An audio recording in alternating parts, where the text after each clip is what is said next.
Hey guys, Majeffries here, and welcome to episode 4 of the Lazarus project. Now, for this episode, I've decided to condense the last two pre-season matches into one single episode, and you can see it's still a short episode. I've brought it down so that all there is goals and a couple of key moments, like half times, full times, things like that. So the first one we got is against Burnley, and you can see I'm just fiddling with the team. The only change I actually make is I put Armstrong in the starting lineup instead of Ryan Taylor. I much prefer Armstrong, but Taylor is apparently a better rated player, so I just kept him in the team initially. But I thought I'd test out Armstrong in this match, since in the last match I think we brought Armstrong on off the bench, if I remember rightly. I might be wrong. I probably am wrong. So yeah, here's our lineup. Got Razak starting. We've also got Azog starting, Wallace starting. We've got a pretty decent young team. And you can see 29 minutes in, or 30 minutes in, you get Wallace on the ball here. Good cross into the box, and what a header this is from Andy Barcham to make it 1-0 to us. I was very, very surprised. You can see I panicked a little bit with the celebrations, just pressed random buttons. It was an amazing cross from Wallace and a fantastic header from Barcham. The spin on this ball, once it connects with Barcham's head, to curve it into the bottom corner there was sensationally good. And from there, nothing else happened in the first half really, so we just cut straight through to half time. 1-0 obviously with Barcham's goal. Again, very, very good goal. I was very, very impressed with it. I can see that combination happening a lot throughout the actual season, which is good. It's what you want to see. Now we kick off the second half here, and you can see just passing the ball around, a couple of step overs there, little 1-2, out to Wallace. Not really sure what I was trying to do there. Obviously it didn't work. Long ball forward, again didn't work. Fell down here to Azog, that's right, who passed it through to Razak, and he curled it round the keeper and made it 2-0. And again, I was a bit surprised with that finish. I was not expecting that. I had a feeling that we'd get a shot on target, but the angle that Razak was coming onto it, and the fact that he chose to hit it with his right foot, it looked as though he was going to kick it straight at the keeper, but suddenly he managed to curl it round him into that bottom corner. So that made it 2-0. And then in the 52nd minute / 53rd minute, we had the ball here with our right back. He knocked it inside to Azog, into Armstrong, out to Wallace. First time cross from Jed Wallace into Razak, and he lobbed it over the keeper, and made it 3-0. Another really, really good finish. This one was almost as tidy as Barcham's. There's a little bit of a miss kick, I think, which is why it looped up into the air, but great first time cross here from Wallace, opened his body up, and a great little sliding volley there from Razak. Made it 3-0 to Portsmouth.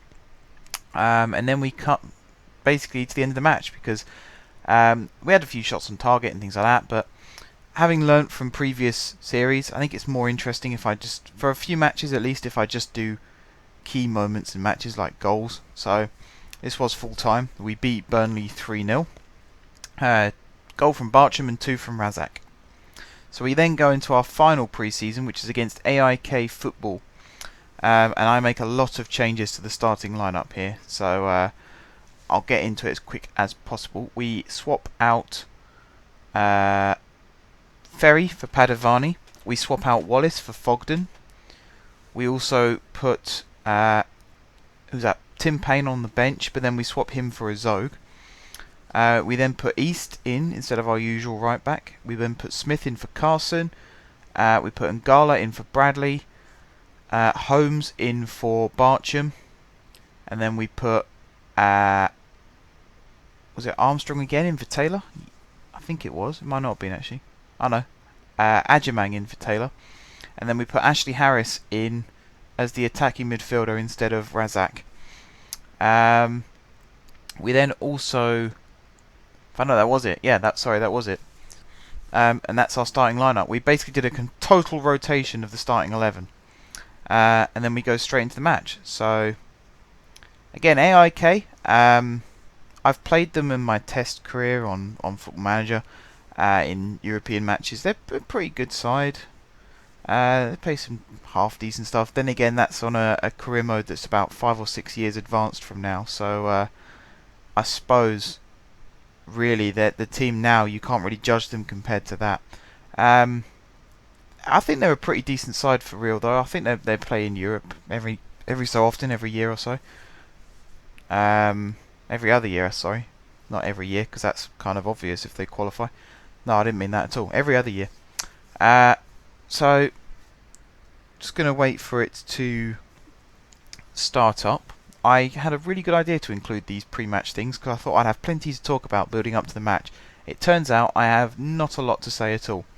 The one player who we kept in this starting lineup from our usual starting lineup was, of course, Ben Chorley.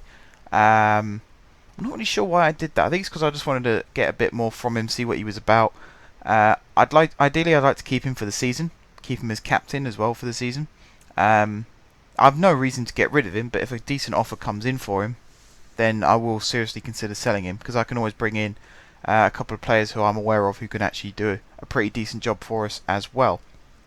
So yeah, we skipped through all of this stuff now, and we had kickoff, and then we join the action here in the 39th minute. Adjamang here with a curling shot which hit the post, and then Fogden with the rebound effort which the keeper just about managed to claw behind. And actually this was a pretty decent, it was a good pass inside there from Holmes, I think it was, and a pretty decent effort from Adjamang, and then a pretty decent follow up from Fogden. From the resulting corner, Fogden swung it in towards Adjamang. It came out to Harris, who hit what to me looked like a reasonably well blocked shot, which went behind for a corner. The next thing I knew, the referee had blown up for a penalty and had actually given it for handball. I wasn't going to argue with it, so I stuck Adjamang on it. Stepped up, went for power. Keeper got a hand to it, but it was nowhere near enough to keep it out the back of the net. So yeah, I was quite impressed with that. Adjamang kept his nerve, put it in the top corner. Lots of power, lots and lots of power. Look at that. You can see there the keeper does get his hand to it, but he had no chance of keeping that one out. There you go. Very, very powerful penalty there from Adjamang, and it made it 1-0 to us. So here's us at half time. You can see just trying to battle for the ball a little bit. It got a bit ugly in midfield. Neither team really keeping possession. So actually half time came at a good time for me, I think, because AIK was starting to get back into it. Now unfortunately, not a lot happened in the second half. I had, I think, 1 or 2 shots on target, and that was about it. So we'll watch the end of the action, but I'll start wrapping up this episode now because I don't want this to run over. So yeah, we won 1-0 against AIK. You can see Ryan Taylor's shockingly red hair there. Pretty pleased with the team. We won all 3 of our pre-season matches, including one against Burnley, who played 2 divisions above us. So I'm looking forward to the season, as I'm sure you guys are as well. And now it's time to wrap up the episode. So thank you very much for watching. If you haven't subscribed to my channel, be sure to click the subscribe button. If you have subscribed to my channel, thank you guys for your continued support. And until next time, I will see you soon.